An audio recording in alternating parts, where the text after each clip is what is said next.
Dermaga Ulsan adalah neraka baja yang bising. Disinilah kapal-kapal tanker terbesar di dunia dilahirkan. Udara dipenuhi bau karat, ozon dari las listrik, dan garam laut yang tajam. Ribuan pria, dalam seragam kerja biru kelas yang identik, bergerak seperti semut di antara lempengan-lempengan baja raksasa. Mereka adalah orang Korea, Filipina, Vietnam, Nepal, dan Indonesia. Sebuah legiun pekerja global yang membangun raksasa-raksasa lautan. Di antara mereka, ada Jaka. Bagi siapapun yang melihat, Jaka tidak ada istimewanya. Tubuhnya terbilang kecil untuk seorang pekerja galangan kapal. Bahunya tidak lebar, lengannya tidak berotot. Ia berasal dari sebuah desa kecil di Banten, dan ini adalah tahun keduanya di Korea. Dia adalah seorang TKI, tenaga kerja Indonesia, bagian dari ribuan orang yang mengejar won untuk dikirim pulang. Jaka adalah seorang pekerja teladan. Dia tidak pernah terlambat. Dia tidak pernah mengeluh. Dia adalah tipe pria yang akan membersihkan alat-alatnya setelah bel pulang berbunyi. Dia pendiam, nyaris tak terlihat. Saat rekan-rekannya sesama TKI berkumpul untuk merokok dan tertawa keras, Jaka lebih sering duduk terpisah, memakan bekalnya sambil memandangi laut. Rekan-rekan kerjanya dari Indonesia, Doni dan Budi, sering menggodanya.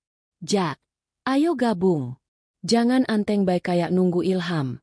Seru Doni, si mulut besar dari Jakarta. Budi, yang lebih tua, hanya tersenyum. Biarkan saja, Don. Jaka itu tipe-tipe setia. Mikirin pacarnya di kampung.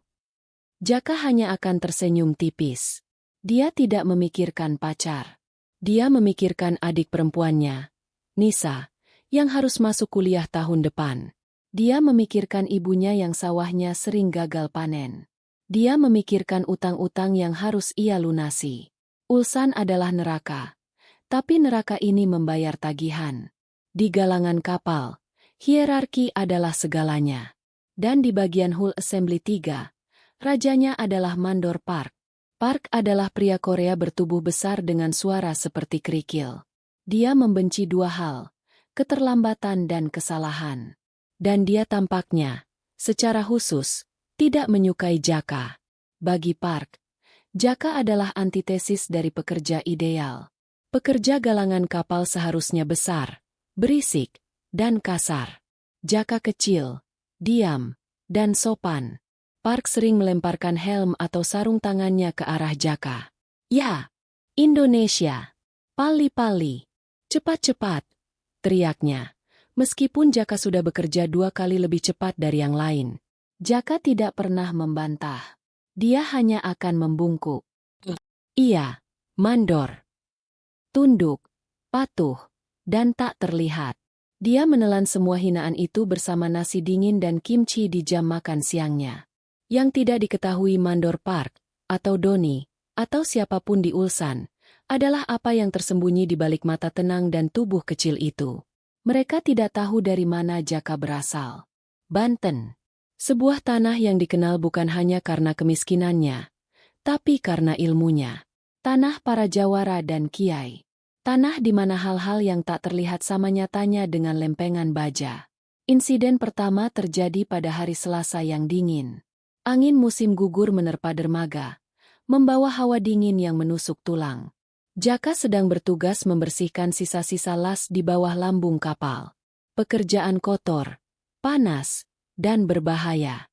Percikan api las dari atas jatuh seperti hujan meteor kecil, dan Jaka, dengan perisai wajahnya, harus berjongkok di ruang sempit.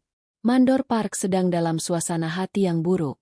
Inspeksi dari kantor pusat menemukan beberapa baut yang tidak sesuai spesifikasi. Tentu saja, dia menyalahkan timnya. Matanya yang tajam menyapu area kerja dan berhenti pada Jaka. Ya, Jaka sih. Panggilnya. Jaka segera mematikan gerindanya dan keluar dari kolong. Ya, Mandor. Kenapa area ini masih kotor? Apa yang kau lakukan? Tidur? Tanya Park dalam bahasa Korea yang kasar.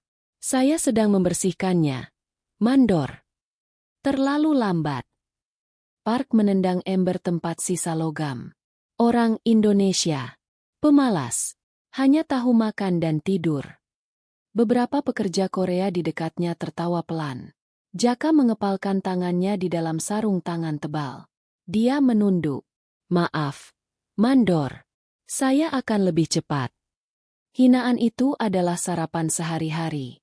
Di mes, saat istirahat, Jaka mengeluarkan sebungkus kopi saset dari Indonesia. Baginya, itu adalah kemewahan. Aroma gula aren dan kopi instan itu mengingatkannya pada teras rumahnya. Saat ia menuangkan air panas, tangan kanan Mandor Park sengaja menyenggol lengannya. Air panas tumpah ke meja, sedikit mengenai tangan Jaka.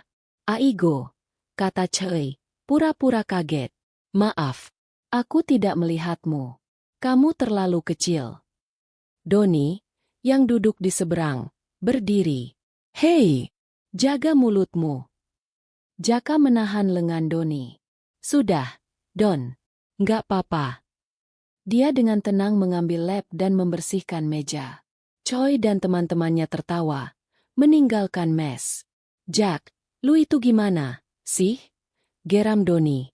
Diinjek-injek kok diam aja. Kita ini di sini kerja, bukan jadi babu. Sabar, Don, kata Jaka pelan. Kita di sini cari uang, bukan cari musuh. Tapi harga diri, Jack. Harga diriku tidak dibayar dengan kopi saset, jawab Jaka. Harga diriku ada di buku tabungan untuk Nisa. Malam itu, Jaka pulang ke Gosiwonnya. Kamar sewaan sempit berukuran 2x2 meter. Dia tidak langsung tidur. Dia membuka jendela kecilnya, membiarkan udara malam Ulsan yang dingin masuk.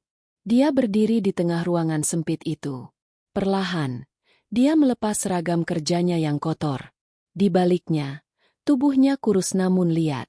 Dia berdiri, memejamkan mata, dan mengambil posisi. Kakinya ditekuk rendah. Tangannya membentuk cakar. Dia menarik napas. Di kamar sempit itu, Jaka mulai bergerak. Gerakannya pelan, mengalir, lalu tiba-tiba meledak dalam kecepatan yang kabur, berhenti sepersekian detik, lalu mengalir lagi. Tidak ada suara, hanya desisan napasnya. Itu adalah jurus-jurus dari padepokan silat Bandrong, warisan leluhurnya di Banten. Dia tidak sedang berlatih untuk berkelahi. Dia sedang berlatih untuk mengendalikan. Mengendalikan amarahnya. Mengendalikan rasa malunya. Mengendalikan dirinya sendiri. Pikirannya melayang kembali ke Banten. 7 tahun lalu. Dia bukan Jaka Sitekai. Dia adalah Jaka Kidang, murid terbaik di padepokan Angin Putih. Gurunya, Abah Karta, seorang pria tua kurus dengan mata yang setajam elang, sedang mengujinya. Napasmu masih panas, Jaka, bentak Abah Karta. Amarahmu masih mengendalikanmu. Kamu ingin membuktikan diri. Ilmu silat bukan untuk pamer, tapi untuk menemukan diri. Jaka muda, yang saat itu berusia 19 tahun, baru saja mengalahkan 3 murid senior sekaligus. Dia berdiri dengan sombong. Tapi, mereka kalah. Saya yang terkuat. Abah Karta menggeleng. Yang terkuat adalah air. Dia selalu mengalah. Tapi dia bisa menghancurkan batu. Yang terkuat adalah angin. Dia tidak terlihat. Tapi dia bisa menumbangkan pohon. Abah menunjuk ke seekor kijang, yang melompat di kejauhan. Lihat itu. Kidang itu penakut. Kata Jaka muda. Dia lari. Dia tidak lari, kata Abah. Dia memilih untuk tidak bertarung. Tapi jika dia terpojok, tendangan kaki belakangnya bisa mematahkan rahang macan. Kecepatannya adalah petir. Dia menggunakan kekuatannya hanya untuk satu hal, melindungi hidup. Abah Karta kemudian mengajarkan Jaka jurus terakhirnya. Jurus rahasia padepokan itu. Ini bukan jurus biasa, Jaka. Ini adalah jurus petir kidang. Ini bukan tendangan. Ini adalah prinsip. Prinsipnya adalah kecepatan yang lahir dari ketenangan, jelas Abah. Bukan kecepatan dari amarah. Kamu harus setenang permukaan danau, baru kamu bisa meledak secepat petir. Kamu harus mengosongkan dirimu. Jurus ini hanya boleh keluar saat hidup dan mati dipertaruhkan. Saat kamu harus melindungi, bukan menghancurkan. Jaka berlatih jurus itu selama 2 tahun. Bukan tendangan fisik, tapi latihan napas, meditasi, dan kepekaan. Latihan untuk merasakan bahaya sebelum datang. Latihan untuk mengendalikan setiap otot di tubuhnya hingga bisa bergerak dalam sepersekian detik.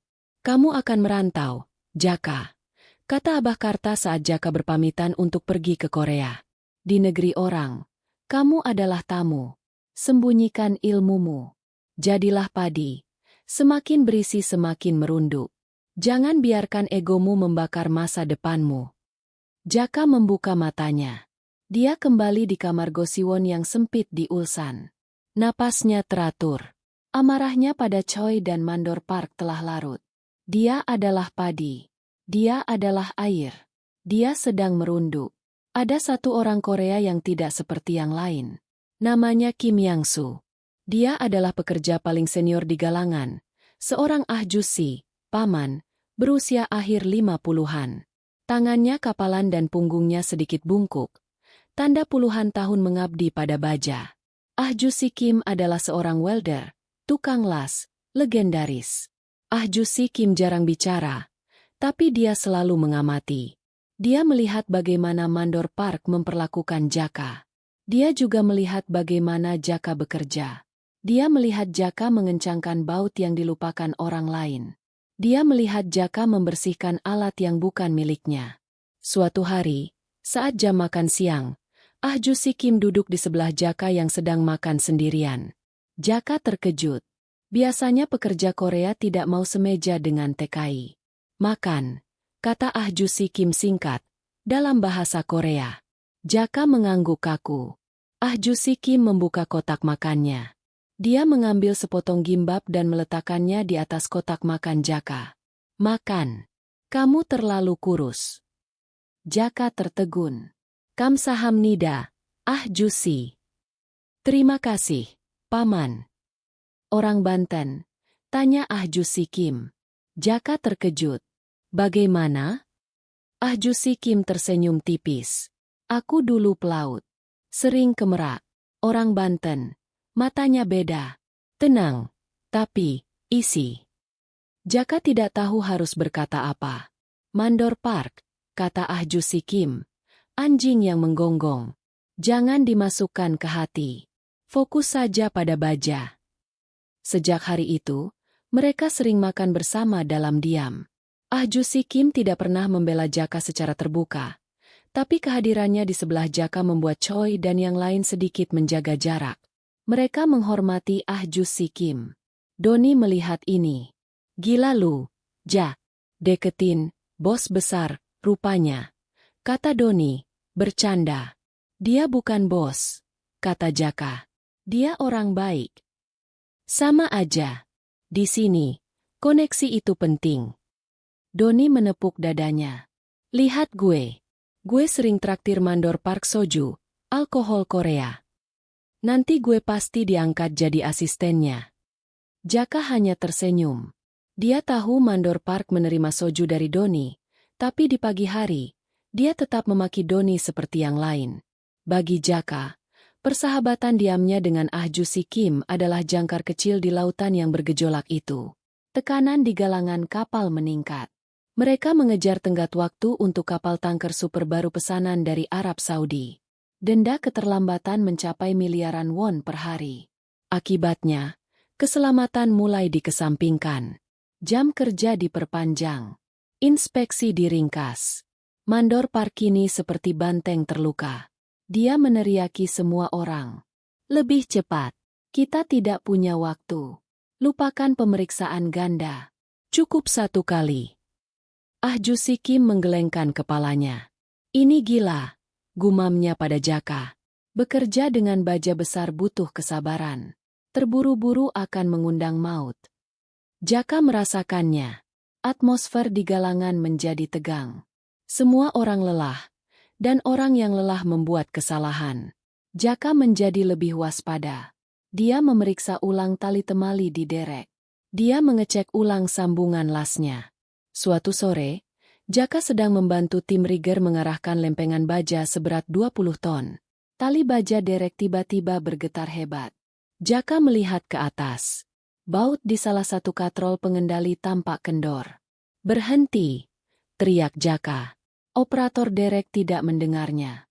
Jaka berlari ke tombol darurat di dinding dan menekannya. Derek berhenti mendadak, membuat lempengan itu berayun liar.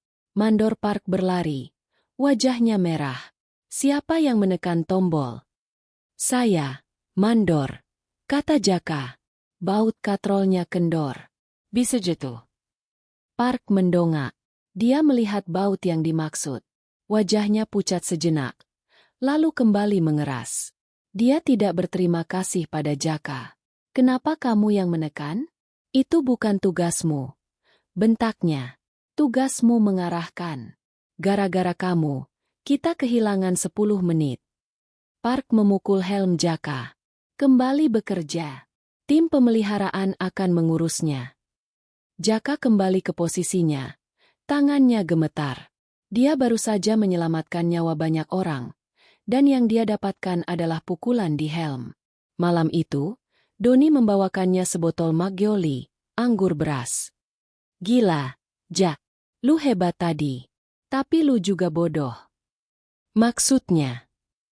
"Lu nyelamatin semua orang, tapi Mandor Park yang dapat pujian karena menemukan baut kendor itu. Dan lu malah kena marah." Jaka tersenyum pahit. "Yang penting semua selamat, Don." "Enggak," kata Doni. "Yang penting di sini adalah siapa yang terlihat hebat. Dan itu bukan lu." Hari-hari berikutnya, Mandor Park tampaknya sengaja membuat hidup Jaka sulit. Dia memindahkan Jaka dari tim rigger ke tim pembersihan. Tugas terendah: membersihkan tangki pemberat. Gelap, pengap, penuh lumpur dan minyak sisa. "Ini hukumanmu karena sok pahlawan," bisik Choi sambil tertawa, saat Jaka menerima peralatannya. Jaka tidak menjawab. Dia mengambil senter helmnya dan masuk ke lubang sempit di lambung kapal. Di dalam gelap gulita, hanya suara napasnya di dalam masker dan gemeretak lumpur kering. Dia harus merangkak. Ini adalah pekerjaan yang paling dibenci semua orang. Pekerjaan untuk buangan. Jaka bekerja dalam diam selama berjam-jam. Dia sendirian di perut kapal raksasa itu. Dia tidak marah. Dia justru merasa damai. Di dalam kegelapan, dia bisa fokus. Dia bisa mempraktikkan pernapasan yang diajarkan Abah Karta. Dia menganggap ini sebagai latihan meditasi. Setelah 3 jam, dia keluar. Tubuhnya dari kepala sampai kaki tertutup lumpur hitam berminyak. Dia berjalan ke kamar mandi. Saat itulah Choi dan 2 temannya menghadangnya. Wah, si tikus God sudah keluar," kata Choi. Mandor Park bilang, "Kamu harus membersihkan area las kami juga sebelum pulang." Jaka melihat jam. Sudah waktunya pulang. "Itu bukan area saya, Choi. "Oh, sekarang berani membantah?" Choi mendorong bahu Jaka. Jaka hanya berdiri diam. Tubuhnya yang kecil terdorong, tapi kakinya seolah menancap di lantai. "Aku bilang," kata Choi, "bersihkan." Dia meludahi sepatu bot Jaka. "Sekarang." Jaka menatap ludah di sepatunya. Dia menarik napas. Dia teringat wajah Nisa. Dia teringat ibunya. Dia teringat utangnya. Dia berbalik, mengambil pel, dan berjalan menuju area las. Doni dan Budi melihatnya. "Jak, lawan, Jak," teriak Doni. "Ini sudah keterlaluan." Jaka tidak menoleh. Dia hanya terus berjalan. "Pecundang," desis Choi, cukup keras untuk didengar semua orang. Malam itu Jaka tidak bisa tidur. Bukan karena hinaan Choi, tapi karena sesuatu yang lain.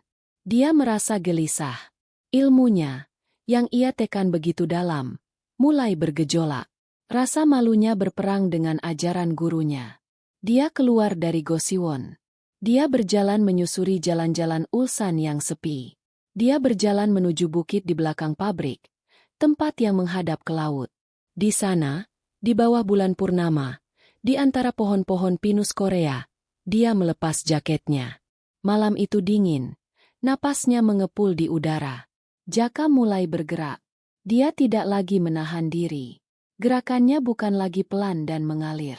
Gerakannya adalah badai. Dia meledak dari satu kuda-kuda ke kuda-kuda lain. Kakinya menyapu, sikunya menghantam. Dia melompat, berputar di udara, mendarat tanpa suara. Dia sedang mempraktikkan jurus petir kidang. Bukan hanya prinsipnya, tapi aplikasi fisiknya. Kakinya menendang pohon pinus. Buk! Pohon itu bergetar. Salju di cabangnya berjatuhan. Dia tidak menendang dengan kekuatan. Dia menendang dengan kecepatan. Seluruh energi tubuhnya terfokus pada satu titik di tumitnya. Dia bergerak selama 1 jam tanpa henti. Keringat membasahi tubuhnya, menguap di udara dingin. Dia akhirnya berhenti, berdiri dengan satu kaki, tangannya terentang, meniru pose kidang yang sedang mengintai. Gerakan yang indah. Jaka tersentak. Dia berbalik. Ju-si Kim berdiri di sana, di kegelapan. Dia sedang berjalan pulang. Ju-si. Jaka panik. Dia ketahuan. Ju-si Kim berjalan mendekat. Dia tidak terlihat terkejut. Dia terlihat kagum. Aku dulu belajar Taekyon sedikit, katanya. Tapi, itu tadi bukan tarian. Itu berbahaya. Jaka menunduk. Maaf. Ju-si. Tia. Kenapa kamu membiarkan Park dan Choi menginjak-injakmu? Tanya Ju-si Kim. Kamu bisa mematahkan mereka berdua dalam sedetik. Guru saya mengajar, kata Jaka dalam bahasa Korea yang terbata-bata. Ilmu ini untuk melindungi, bukan untuk pamer. Ju-si Kim menatap Jaka lama. Gurumu orang yang bijak, katanya. Tapi ingat, terkadang, cara terbaik melindungi adalah dengan menunjukkan kekuatanmu. Jangan sampai terlambat. Dia menepuk bahu Jaka dan berjalan pergi. Besoknya, ada proyek besar. Pemasangan modul superblok terakhir di kapal tanker. Ini adalah bagian raksasa seberat 800 ton, yang harus dipasang dengan presisi milimeter menggunakan derek gantri terbesar di dunia, Goliath. Mandor Park memimpin operasi itu. Dia berada di bawah tekanan besar. Presiden Direktur perusahaan menonton dari menara kontrol. Semua fokus. Teriaknya lewat pengeras suara. Jaka kembali ditugaskan di darat. Tugasnya sepele, memastikan area di bawah derek bersih dari apapun. Dia menyapu kerikil dan potongan logam. Dia lagi-lagi menjadi tukang bersih-bersih. Operasi dimulai. Derek, Goliath, mengangkat modul raksasa itu. Benda itu bergerak perlahan di atas dok ring. Jaka, saat sedang membersihkan, melihat sesuatu yang membuatnya berhenti. Sekitar 50 meter dari posisinya, di jalur rel derek, Goliath, ada sebuah kotak alat baja besar. Seseorang pasti lupa mengambilnya. Itu bukan di jalurnya sekarang, tapi di jalur kembalinya nanti. Operator derek, yang fokus pada beban 800 ton di atas, tidak akan pernah melihatnya. Mandor Park. Jaka berbicara ke radionya. Ada kotak alat di rel G7, di jalur kembali. Suara Park meledak di telinganya. Diam. Jangan ganggu radio. Aku sedang memimpin operasi penting. Urus saja sapumu. Jaka mencoba lagi. Tapi mandor. Itu berbahaya. Derek bisa tergelincir. Satu kata lagi. Jakasi. Dan kamu saya pecat. Radio terputus. Jaka melihat ke derek. Lalu ke kotak alat. Dia tidak bisa diam saja. Melanggar perintah berarti dipecat. Tapi membiarkannya berarti bencana. Dia menjatuhkan sapunya dan berlari. Jaka berlari sekuat tenaga. Dia melompati pipa-pipa dan kabel-kabel. Hei, kembali! Teriak Choi, melihatnya berlari. Jaka tidak peduli. Dia berlari di bawah bayangan modul raksasa yang sedang bergerak. Dia sampai di rel. Kotak alat itu berat. Mungkin 30 kilogram. Dia mencoba mengangkatnya. Tidak bisa. Terlalu berat dan canggung. Dia mendengar derit rel. Derek sudah mulai bergerak mundur. Perlahan, tapi pasti. Roda baja raksasa setinggi 2 meter itu kini hanya berjarak 100 meter. Jaka panik. Dia tidak bisa mengangkatnya. Dia mencoba mendorongnya. Berat. Dia melihat ke Derek, lalu ke kotak itu. Dia teringat tendangannya di hutan. Dia menarik napas. Dia mengosongkan pikirannya. Dia memfokuskan segalanya. Dia mengambil kuda-kuda rendah. Lalu, dia melepaskan tendangan samping. Bukan tendangan petir kidang. Hanya tendangan dorong biasa. Tapi dengan teknik yang sempurna. Dang! Suara logam beradu. Kakinya menghantam sudut kotak alat itu. Kotak itu terlempar dari rel. Jatuh terguling-guling. Jaka jatuh terduduk. Napasnya terengah-engah. Roda derek raksasa itu melewatinya dengan aman. Dia baru saja mencegah bencana besar. 10 menit kemudian, dia berdiri di depan Mandor Park. Di sebelahnya berdiri Choi, menyeringai. "Kamu," kata Park, suaranya dingin. "Kamu meninggalkan posmu." "Saya memindahkan kotak alat di rel." "Mandor," kata Jaka. "Kotak siapa itu?" tanya Park. Choi tiba-tiba terlihat gugup. Itu kotak tim saya, Mandor." "Maaf." Mata Park menyipit. Dia tahu Choi yang salah. Tapi dia tidak bisa menghukum anak emasnya di depan semua orang. Dia menoleh ke Jaka. "Kamu melanggar perintah. Kamu menggunakan saluran radio saat operasi penting. Kamu berlari di area terlarang. Tapi saya menyelamatkan Derek." "Kamu membahayakan dirimu sendiri," teriak Park. "Kamu diskors. 1 minggu. Tanpa gaji. Ambil barangmu dan pergi." Jaka terdiam. Dia dipecat? Diskors. 1 minggu tanpa gaji. Itu berarti dia tidak bisa mengirim uang bulan ini. Itu berarti Nisa, Doni dan Budi berlari menghampiri. "Mandor, itu tidak adil. Dia pahlawan." "Diam. Atau kalian ikut diskors," bentak Park. Jaka menundukkan kepalanya. "Baik, Mandor." Dia berbalik dan berjalan perlahan menuju gerbang. Diiringi tawa Choi dan tatapan kasihan dari Ah Ju Si Kim. Skorsing itu menghancurkan Jaka.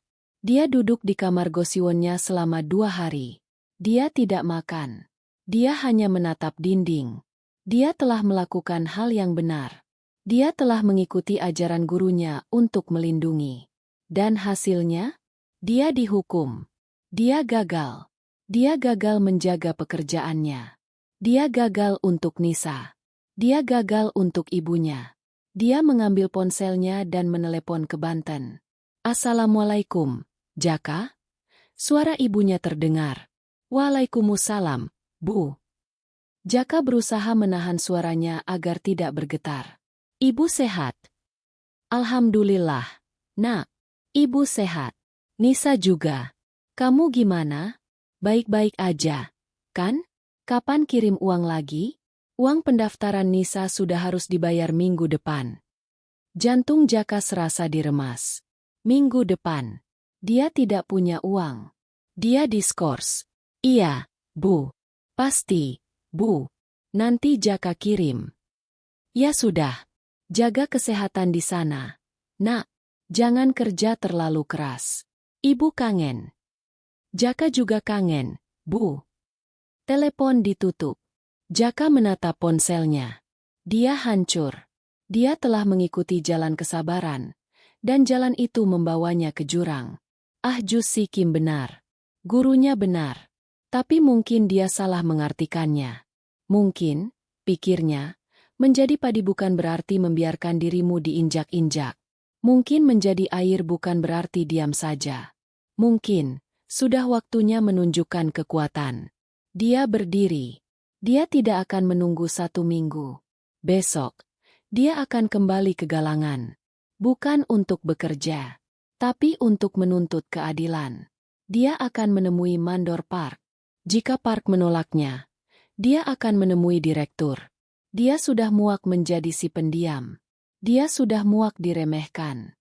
Dia akan bicara. Jika mereka tidak mendengarkan, dia tidak tahu. Tapi dia tidak akan diam lagi. Malam itu, dia tidak berlatih silat. Dia duduk dan menulis surat. Surat dalam bahasa Korea yang ia pelajari dengan susah payah. Menjelaskan kronologi kejadian. Menjelaskan kesalahan Choi. Menjelaskan tindakannya. Besok, dia tidak akan datang sebagai TKI yang ketakutan. Dia akan datang sebagai seorang pria dari Banten. Pagi hari ketiga skorsing, Jaka berjalan melewati gerbang galangan. Penjaga keamanan mencoba menghentikannya. Jaka si, kamu diskors. Tidak boleh masuk. Saya harus bertemu Mandor Park, kata Jaka. Suaranya tenang namun tegas. Ini penting. Tidak bisa. Pergi. Saat itulah Doni, Budi, dan Ah Ju-si Kim muncul. Dia bersama kami, kata Ah Ju-si Kim. Penjaga itu ragu. Menghadapi welder senior, dia akhirnya mengalah. Baiklah, tapi cepat. Jaka berjalan ke kantor Mandor Park. Dia tidak mengetuk. Dia membuka pintu. Park sedang minum kopi. Kakinya di atas meja. Choi sedang memijat bahunya. Apa-apaan ini? Teriak Park, kaget melihat Jaka. Beraninya kamu ke sini. Kamu dipecat. Saya diskors. Mandor. Bukan dipecat. Kata Jaka. Dan saya ke sini untuk keadilan. Keadilan. Park tertawa. Tidak ada keadilan untukmu. Keluar. Tidak. Kata Jaka. Dia meletakkan suratnya di meja. Silakan dibaca. Itu laporan kejadian yang sebenarnya. Choi yang meninggalkan kotak alat. Saya menyelamatkan derek Anda. Choi menjadi pucat. Mandor. Dia bohong. Dia. Saya tidak bohong, kata Jaka. Dan saya minta skorsing saya dicabut. Dan saya minta uang ganti rugi untuk 2 hari saya tidak bekerja. Ini tidak pernah terjadi sebelumnya. Seorang TKI menuntut. Park berdiri. Wajahnya ungu karena marah. Kamu, TKI kecil, berani menantang saya? Dia menyapu surat itu ke lantai. Ini keadilanmu. Park mendorong Jaka. Keluar. Jaka tidak bergerak. Kakinya menancap. Saya tidak akan pergi sebelum Anda membaca itu. Kurang ajar. Park mengangkat tangannya. Hendak memukul Jaka. Hentikan. Suara Ah Ju-si Kim terdengar dari pintu. Mandor Park. Dia tidak salah. Saya melihatnya. Choi yang salah. Mandor Park membeku. Ditantang oleh TKI di depan welder seniornya. Ini adalah penghinaan ganda. Kalian semua melawan saya. Desisnya. Baik. Kalian semua akan saya urus. Tapi pertama dia. Park menatap Jaka dengan kebencian murni. Kamu selesai, Jaka si. Selesai. Saat itu, alarm berbunyi. Bukan alarm kebakaran. Alarm evakuasi darurat. Suara dari pengeras suara terdengar panik. Semua pekerja di Dok 4. Evakuasi. Terjadi keretakan di struktur penahan. Dok 4. Itu dok ring tempat kapal tanker raksasa sedang dibangun. Tim mereka ada di sana. Mandor Park lupa soal Jaka. Sial. Dia berlari keluar. Jaka, Ah Ju-si Kim, Doni, dan Budi mengikutinya. Mereka tiba di pemandangan yang kacau. Dok 4 adalah lubang beton raksasa. Kapal di dalamnya ditopang oleh balok-balok baja penyangga setinggi 10 meter. Salah satu balok penyangga utama, di bagian buritan, tampak miring. Apa yang terjadi? Teriak Park pada operator. Kami tidak tahu. Mandor. Tiba-tiba saja retak. Tekanannya terlalu besar. Di bawah balok yang miring itu, ada 2 pekerja yang terjebak. Kaki mereka terjepit puing-puing kecil. Mereka tidak bisa bergerak. Dan balok raksasa itu perlahan-lahan miring, bergeser milimeter demi milimeter. Tim penyelamat mana? Teriak Park. Dalam perjalanan. 10 menit. Kita tidak punya waktu 10 menit. Teriak Ah Ju-si Kim. Balok itu akan rubuh dalam 5 menit. Semua orang panik. Mereka tidak bisa mendekat. Balok itu bisa rubuh kapan saja dan menimpa siapapun di bawahnya. Jaka menganalisis situasi. Matanya memindai. Balok itu miring. Tapi ada derek kecil di atasnya. Dengan kabel baja menjuntai. Kabel itu tidak terpakai. Mandor, teriak Jaka. Kita bisa stabilkan sementara. Bagaimana? Kabel derek itu. Jika kita bisa mengikatkannya ke balok penyangga di seberangnya, itu bisa menahan tekanan untuk beberapa menit. Park melihat ke atas. Itu gila. Siapa yang mau naik ke sana? Balok itu bisa rubuh. Jaka menatap dua orang yang terjebak. Mereka menangis. Saya, kata Jaka. Kamu gila? Kata Doni, menarik lengan Jaka. Itu bunuh diri, Jak. Kita tidak punya waktu, kata Jaka. Dia melepaskan cengkeraman Doni. Dia menatap Mandor Park. Izinkan saya, Mandor. Park menatap Jaka. Dia melihat tidak ada keraguan di mata TKI itu. Pergi, kata Park. Suaranya serak. Jaka berlari ke tangga darurat di sisi dok.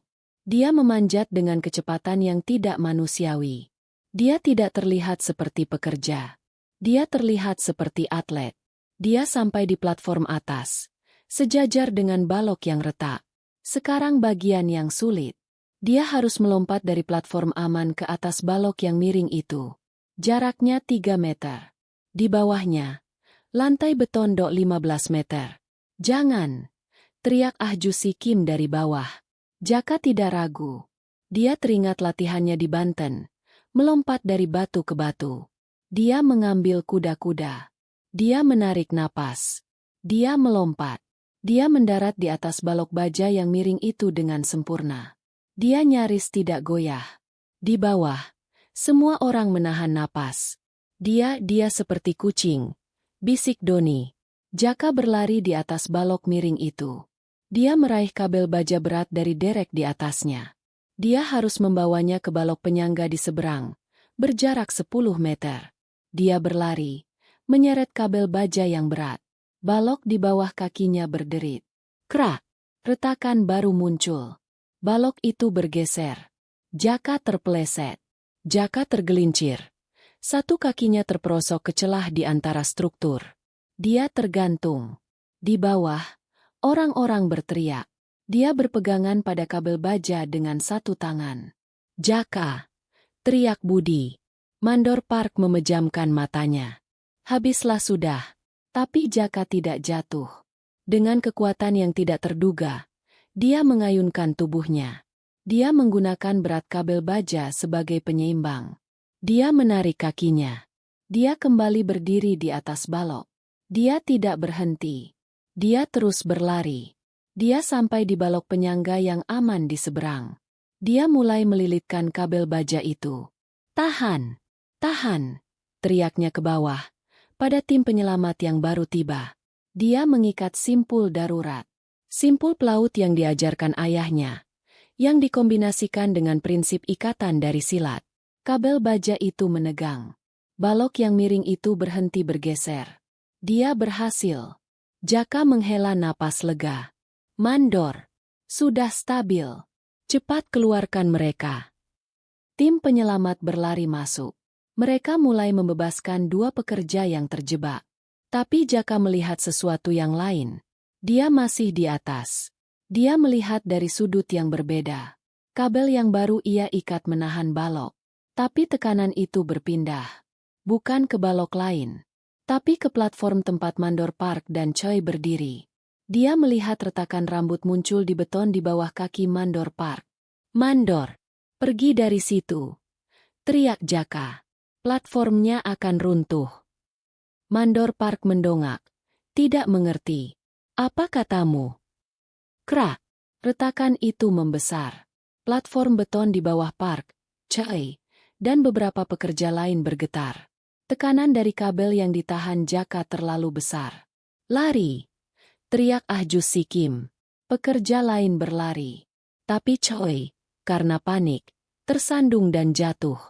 Mandor Park, secara refleks, mencoba membantunya. Terlambat. Platform beton itu ambles. Ming. Lalu patah. Mandor Park dan Choi meluncur. Mereka tidak jatuh ke dasar dok. Tapi mereka meluncur ke ceruk sempit di antara dinding dok dan badan kapal. Tempat yang sempit dan gelap. Jaka, dari atas, melihat segalanya. Dia melihat mereka jatuh. Dia melompat dari balok aman, mendarat di platform yang lebih rendah. Dia berlari ke tepi dan melihat ke bawah. Mandor Park dan Choi terjebak di ceruk selebar 2 meter. Mereka hidup, tapi terluka. Dan di atas mereka, sebuah pipa uap bertekanan tinggi. Pipa itu terguncang hebat akibat platform yang runtuh. Sambungannya mulai bocor, mengeluarkan desisan uap panas. Jika pipa itu meledak, Park dan Choi akan terpanggang hidup-hidup. Pipanya akan meledak, teriak seseorang. Tapi di sampingnya, ada gulungan tali tambang besar. Dia meraih ujungnya. Dia mengikatkannya di pagar. Dia melompat. Dia berayun turun ke ceruk sempit itu, mendarat di antara Park dan Choi. Mandor, Anda bisa berdiri. Kakiku patah. Erang Park. Choi hanya menangis ketakutan. Di atas mereka, pipa itu mendesis semakin keras. SSSSS hahaha. Sambungannya mulai menyemburkan uap panas. Tidak ada waktu. Jaka melihat ke atas. Tali tambang tadi. Mandor, pegang tali ini. Ikat di pinggang Choi. Cepat. Park, menahan sakit, mengikatkan tali di pinggang Choi. Tarik. Jaka berteriak ke atas. Doni dan Budi menarik Choi ke atas. Sekarang tinggal Jaka dan Mandor Park. Pipa di atas mereka membara. Mandor, giliran Anda, kata Jaka. Dia mencoba mengangkat Park. Pria itu terlalu berat. Pergi, Jakasi, kata Park. Tinggalkan aku. Selamatkan dirimu. Saat itu, pipa di atas mereka meledak. Bukan ledakan besar, tapi semburan uap panas yang mematikan. Fus! Uap ribuan derajat menyembur ke bawah. Jaka tidak berpikir. Dia bereaksi. Ini adalah momen hidup atau mati yang Abah Karta bicarakan. Waktu melambat. Dia melihat uap itu mulai turun. Dia melihat wajah ketakutan Park. Dia melihat tangga di seberang. Dia tidak punya waktu untuk menggendong. Dia tidak punya waktu untuk mengikat tali. Dia mendorong Mandor Park dengan sekuat tenaga ke dinding di belakang mereka. Merunduk. Teriaknya. Uap panas menyambar tempat mereka berdiri sedetik lalu. Tapi bahaya belum selesai. Ledakan itu membuat pipa itu sendiri terlepas. Pipa baja berat itu kini jatuh. Lurus ke arah Mandor Park yang terduduk. Tidak ada waktu. Jaka membelakangi pipa yang jatuh. Dia menghadap Mandor Park. Dia melihat pipa itu datang dari atas bahunya. Dia berteriak. Bukan karena takut. Tapi teriakan untuk mengumpulkan tenaga. Dia melompat. Bukan ke atas. Tapi melompat ke dinding di sampingnya. Dia menjejakkan satu kaki di dinding beton itu.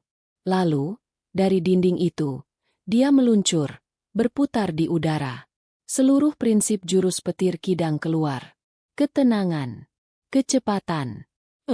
Tubuhnya berputar horizontal. Dan dia melepaskan tendangan. Tendangan petir kidang.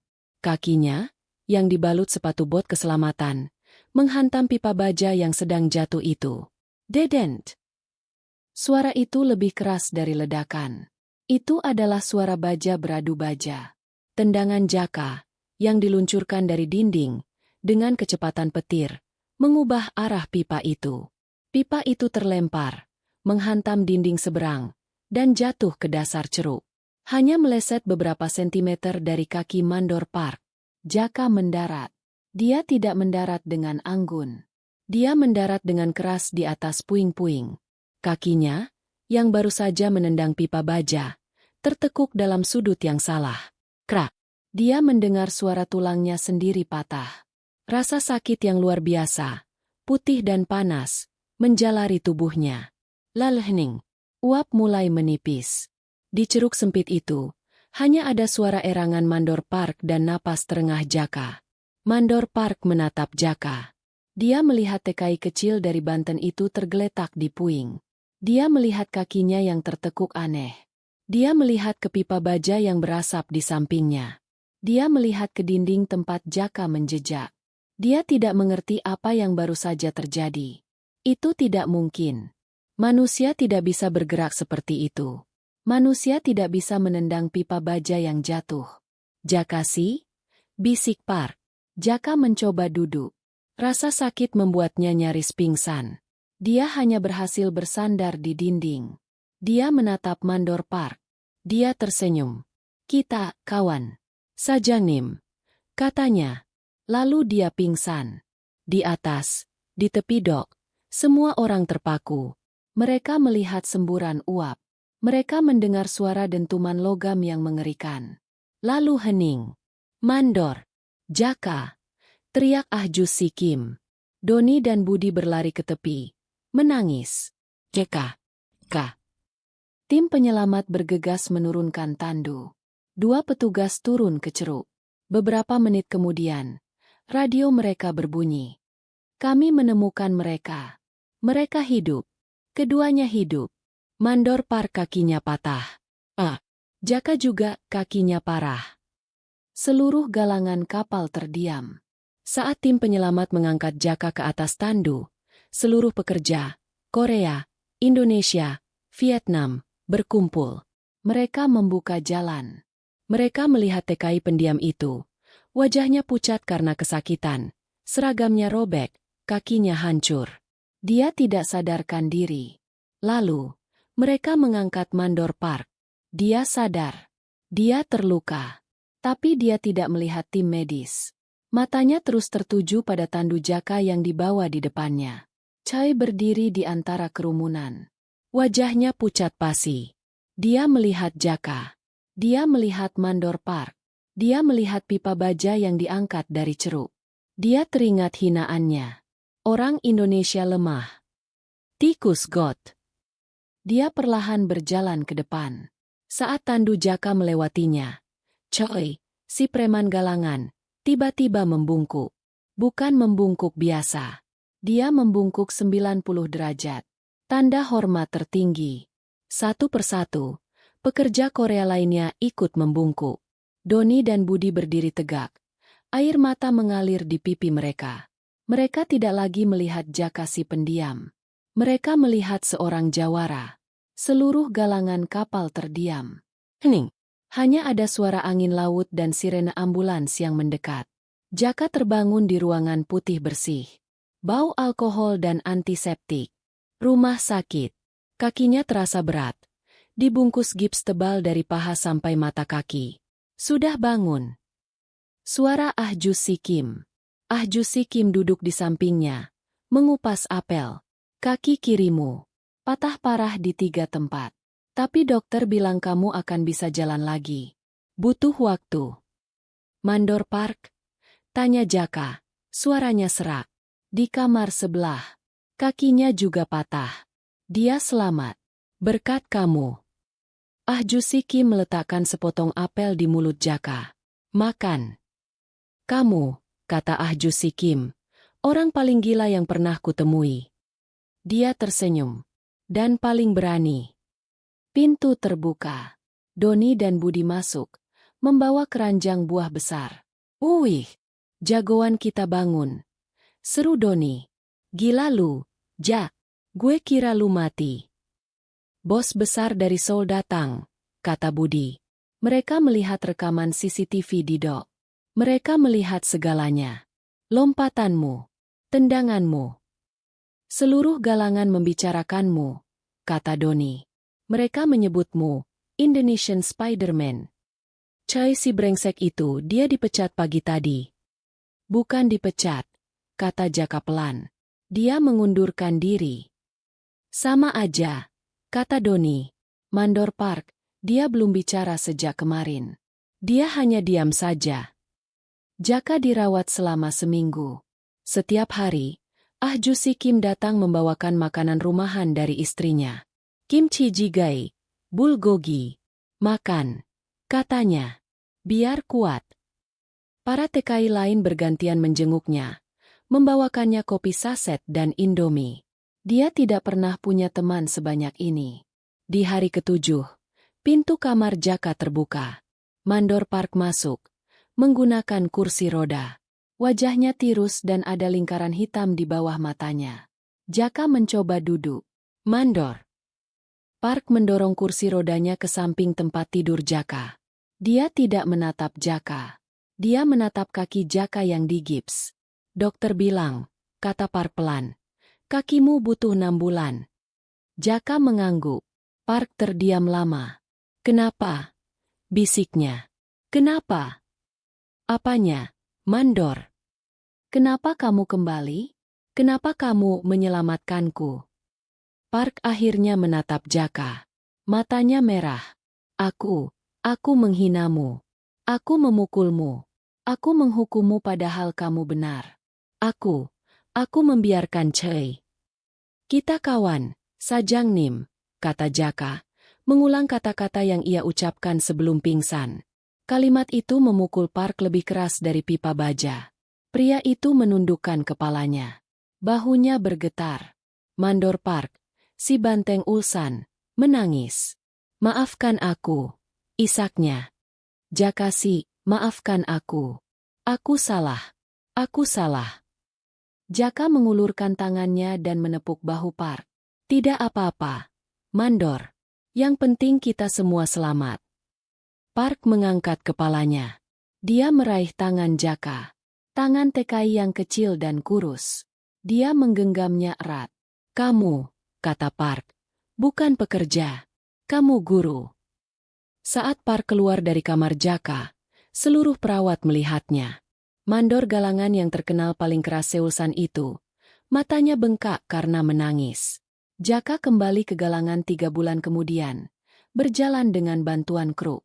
Dia hanya ingin mengambil barang-barangnya. Dia pikir dia sudah dipecat karena absen terlalu lama.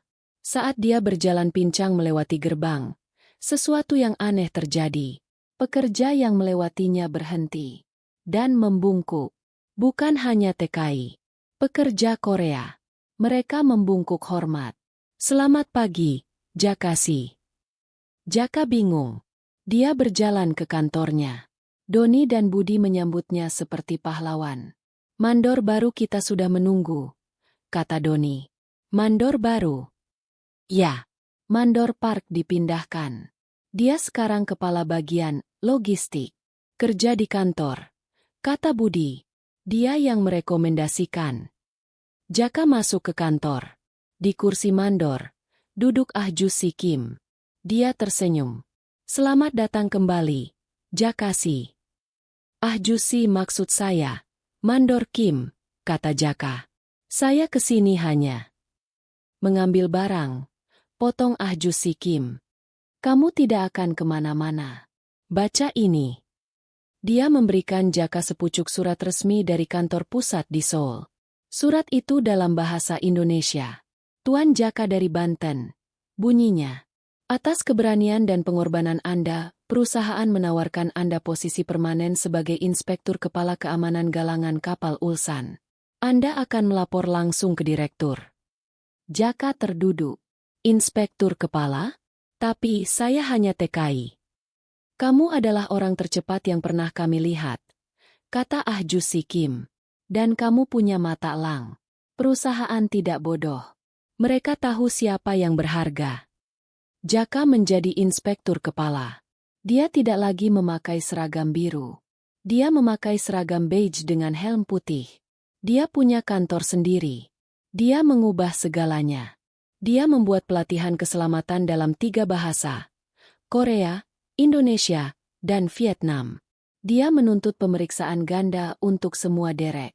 Dia berteman dengan semua pekerja. Doni menjadi asistennya. Gila, Jak. Lu sekarang bos beneran. Traktir soju.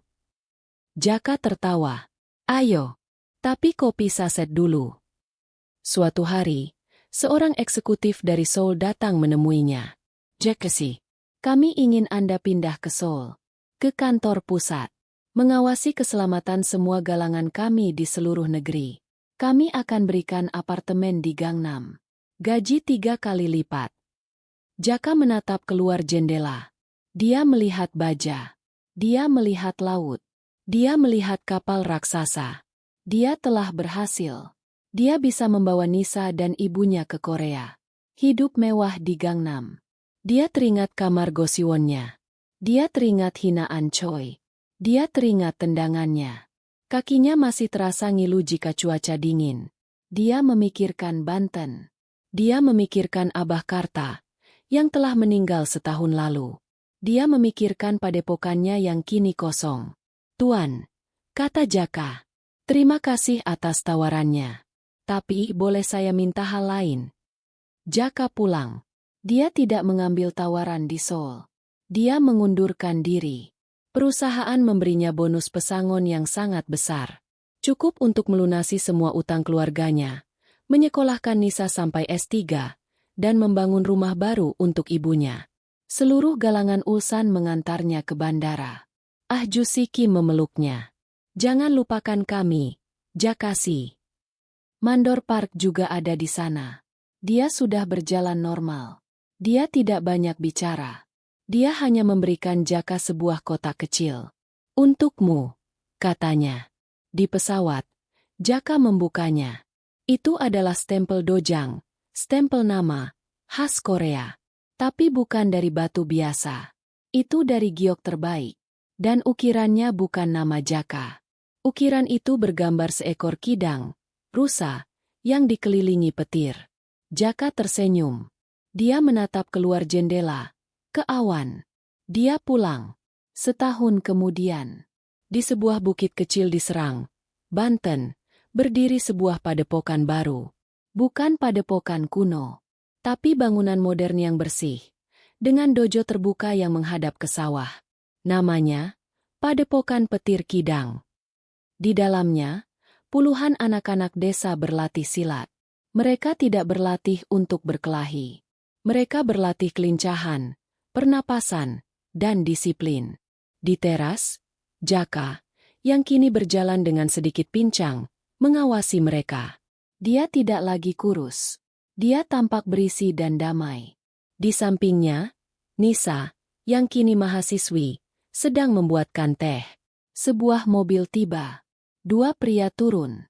Satu tua, satu setengah baya. Keduanya orang Korea. Ah Ju-si Kim dan Mandor Park. Mandor. Jaka tersenyum lebar, menyambut mereka. Ah Ju-si. Kami sedang liburan, kata Ah Ju-si Kim. Mampir ke Merak. Jadi kami ingat kamu. Mandor Park melihat padepokan itu. Dia melihat anak-anak yang berlatih. Kamu mengajari mereka tendangan itu? Tanyanya. Jaka tertawa. Tidak. Saya mengajari mereka untuk tidak perlu menggunakannya. Jack, teriak salah satu anak. Ajari kami jurus kidang. Jaka tersenyum. Dia berjalan ke tengah lapangan. Ingat, katanya pada anak-anak, ilmu ini bukan untuk menyakiti. Ilmu ini untuk melindungi. Bukan hanya melindungi diri sendiri, tapi melindungi mereka yang menghinamu sekalipun. Itulah kekuatan sejati. Kekuatan dari Banten. Jaka mengambil kuda-kuda. Dia menarik napas. Dia menatap matahari terbenam. Dia telah menemukan rumahnya.